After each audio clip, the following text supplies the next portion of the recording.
Saudara-saudari, marilah kita mendengarkan renungan dengan judul Tidak Haus dan Lapar Lagi, yang berdasarkan pada Injil Yohanes bab 6 ayat 34 dan 35. Maka kata mereka kepada Yesus, "Tuhan, berikanlah kami roti itu senantiasa." Kata Yesus kepada mereka, "Akulah roti hidup. Barang siapa datang kepadaku, ia tidak akan lapar lagi. Dan barang siapa percaya kepadaku, ia tidak akan haus lagi." Dalam nama Bapa dan Putra dan Roh Kudus. Amin. Saudara-saudari terkasih dalam nama Tuhan Yesus Kristus, sikap orang Israel dalam bacaan Injil kemarin yang mencari Yesus karena sesuap nasi menjadi kesempatan bagi Yesus untuk menjelaskan bahwa yang paling penting bagi manusia adalah keselamatan. Keselamatan menjadi hal paling utama dan paling penting bagi manusia. Karena itu, Yesus mengajarkan hal-hal yang membawa manusia kepada keselamatan. Satu dari banyak sarana dan cara menuju keselamatan adalah melalui roti hidup. Roti hidup yang Yesus maksudkan bukanlah roti biasa yang dijual di toko roti, warung, dan kios. Roti hidup yang Yesus maksudkan adalah tubuhnya sendiri. Dan bagi kita umat Katolik, tubuh Yesus itu tidak lain dan tidak bukan adalah hosti atau komuni yang biasanya kita sambut dalam perayaan Ekaristi. Yesus sendiri menegaskan bahwa barang siapa datang kepada Yesus, ia tidak akan lapar lagi. Dan barang siapa percaya kepadaku, ia tidak akan haus lagi. Perkataan Yesus ini menunjukkan bahwa pada dasarnya semua kebutuhan pokok manusia ada pada Yesus. Sebab setiap hari kita butuh makan dan minum.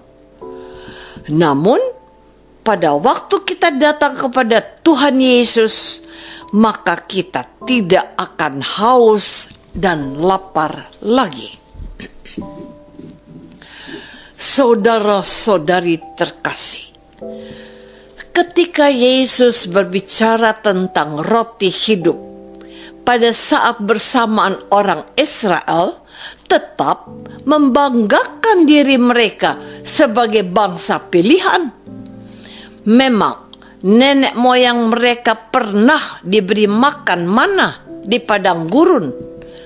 Tetapi Yesus menyadarkan bahwa Allah Bapa yang memberikan makanan mana di padang gurun, yang terjadi justru saat orang Israel tidak memiliki sesuatu yang bisa dimakan.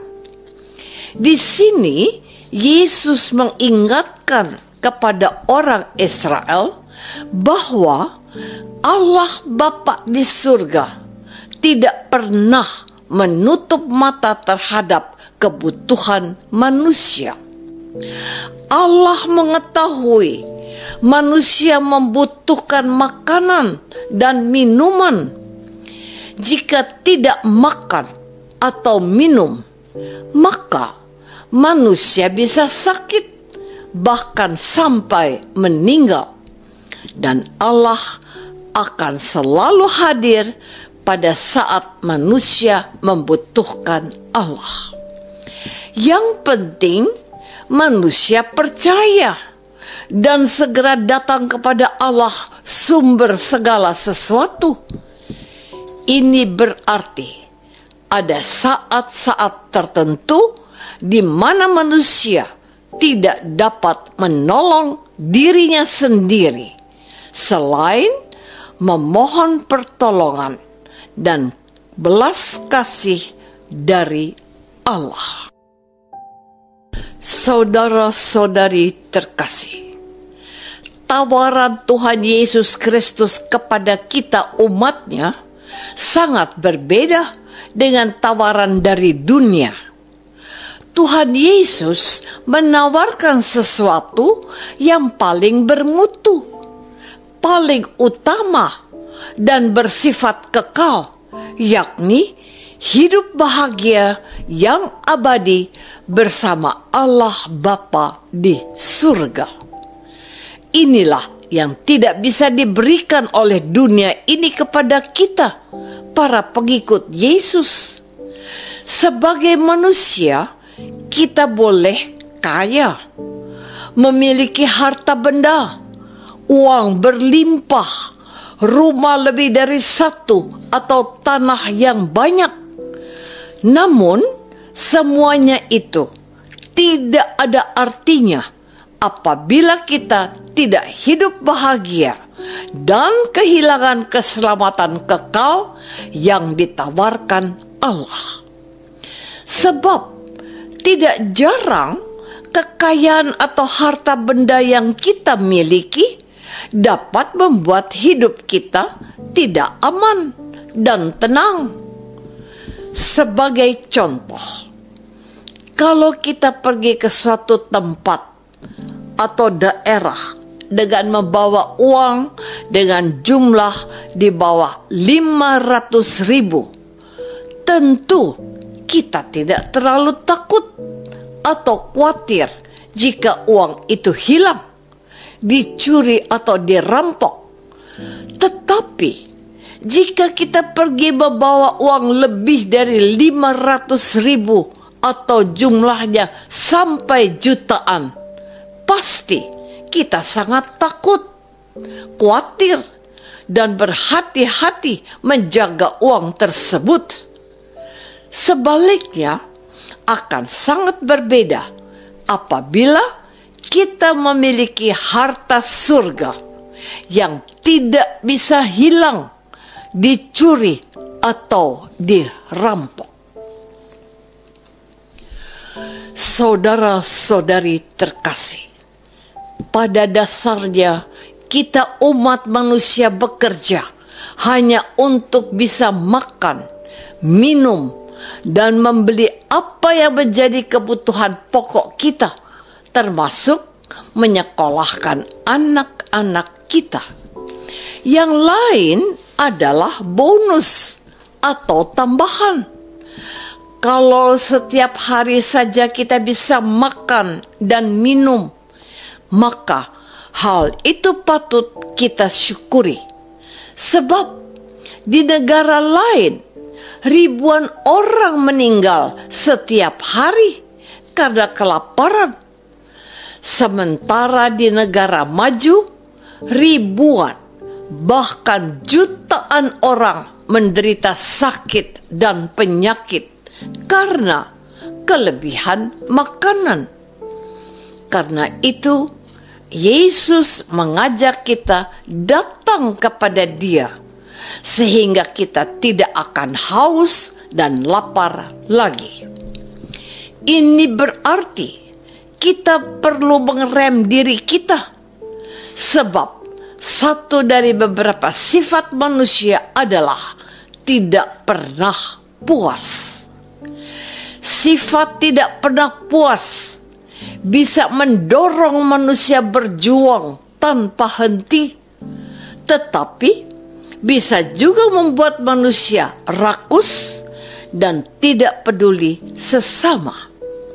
Berbeda bila Yesus yang menuntun hidup kita. Dengan tuntunan Yesus, kita tahu batas-batas, mampu memilih hal-hal yang membawa kita kepada hidup kekal bersama Yesus. Pada saat kita mengalami hidup kekal bersama Yesus, semua lapar dan dahaga kita terpuaskan, sehingga kita tidak akan pernah haus dan lapar lagi. Apakah kita sudah berusaha hidup seimbang dalam memenuhi kehausan dan kelaparan akan sesuatu yang jasmani dan rohani? Marilah kita berdoa. Tuhan Yesus Kristus, Engkau sumber segala. Hanya dalam persatuan dengan Dikau, semua lapar dan dahaga kami terpuaskan. Bantulah dan bimbinglah kami agar kami selalu datang kepadamu dan tidak terpikat pada hal-hal duniawi yang hanya sementara dan tidak bersifat kekal. Doa ini kami persembahkan dalam nama Yesus, Tuhan dan pengantara kami. Amin. Semoga kita semua selalu dinaungi dan dibimbing oleh berkat Allah yang Maha Kuasa. Dalam nama Bapa dan Putra dan Roh Kudus. Amin.